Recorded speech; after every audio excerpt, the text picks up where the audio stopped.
Welcome to the bathroom. We are here today to do some hair bleaching. I've got all these things to do the hair with. I have some powder bleach, 30 developer, and then my little toners. I thought we could just hang out, bleach some hair, chat some guacamole, and see where it goes. You are in a cupboard right now. I don't know whether this is going to be a tutorial or a chat. I don't really know. It's probably not a tutorial, so don't follow it because I don't trust the results and I also don't trust my advice. So yeah, obviously I just do a little section.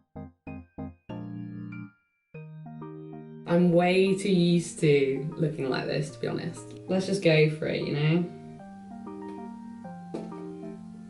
I'm gonna just do a random quick story time whilst I'm doing this because it's just come into my head and it might make this kind of a bit more interesting. This is a funny story. This isn't a sad story, so you don't have to worry about it getting depressing. Once upon a time, I was 17. I got super interested in wanting to do filmmaking, thinking it was the same sort of vibe.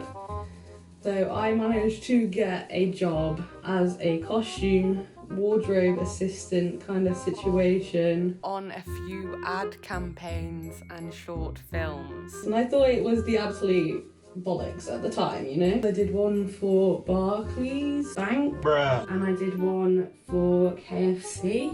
Now the story time comes in to the KFC time. I was very young and I didn't have proper experience on a film set. I was literally like, all I did that day was like bring coats to the people eating the burgers, like for the advert. It was like a festival and the whole set was sort of outdoors. It was January, I think, at the time. So we had like everything looking as if it was summer, but obviously like I literally started snowing on the shoot. If I can find any videos or photos of it, I'll show it here. But yeah, so I was like the person who'd bring these people coats because it was so cold and they were like eating burgers outside in like t-shirts to make it look like summer. So anyway, the head of costume who I was working with, she had told me that these directors of this commercial were super like renowned, good directors. She was bigging them up and I was like, okay. I didn't realise that I was being that obvious how inexperienced I was, but apparently it was pretty obvious because I was sort of running around and he was like, is it your first time on a film set? And I was like, no. Either way, the thing that got me the most was that he had a radio in. Now at the time I wasn't like super knowledgeable about how they work. To set the scene, he was just talking, okay? And I was like, I want to talk to this guy. So he's like looking at me directly in the eye, okay? He's literally like looking at me deadpan in the face and like and I was like, what? And he'd be like, not you. I'm on the radio. And I'd be like, oh, okay. And then like about half an hour later, he'd be like, I'm like, sorry, what? Trying to show that I was keen, ready to be in the film industry. And he was like, not you. You know that embarrassing feeling when like someone waves and they weren't actually waving at you or something? It was like that, but I just kept doing it to myself. Like I knew he wasn't speaking to me at this point. So anyway, the day goes on. It was 16 hours long or something. And by the time we had finished, I was one of the last people on the set. And the set at this time was literally a pitch black field. And I see this guy, this director, and there he is, stood in the corner of the field. And there is nobody else there. There is no one left. It is just me with the coats walking out of the field. I swear to God, he said something and I didn't hear it. And I was like, what? And by that point, he was like, not you, you know, like stop. And that was the last time I ever worked on a film set. And the worst thing about that whole situation is that before he said, not you again, before I saw him in the corner of that field, he said goodbye to me. Why didn't I just leave it? I just kept going back for more. So yeah, there you go. I don't know how much sense that made. Obviously it's like in the midst of me doing my hair.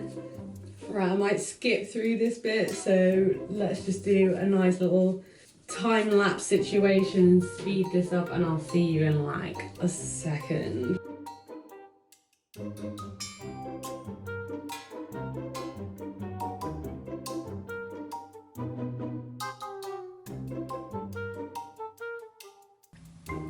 welcome back to this part of the video. We are here and we are here to do the final part of how I do my hair. So this part is all about toning. I use the Red Ken Shades EQ. I'm definitely not qualified to use the Red Ken Shades EQ, but I get it anyway. So let's take the hat off and show you what we're working with. So as you can see, my hair is pretty damn yellow. We're just gonna sort of tone this down and I'll show you what it looks like afterwards. So here we are, I've got all of my goodies. I'm just gonna use this empty container and then be able to just put it through my roots really easily. I've never actually done it this way before, but it just seems so much easier. We've got one pipette.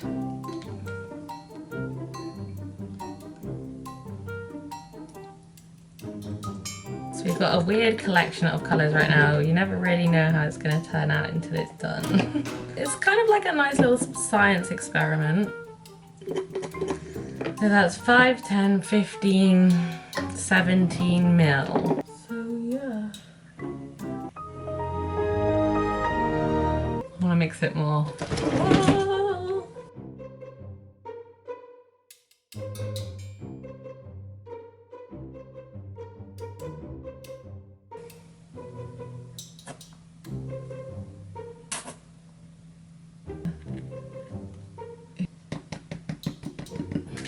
I've had to mix up more. I don't know why I was living like that.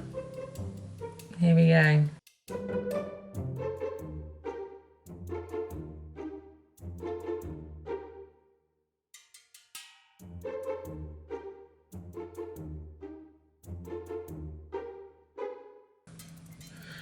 Okay, so basically that is pretty much it.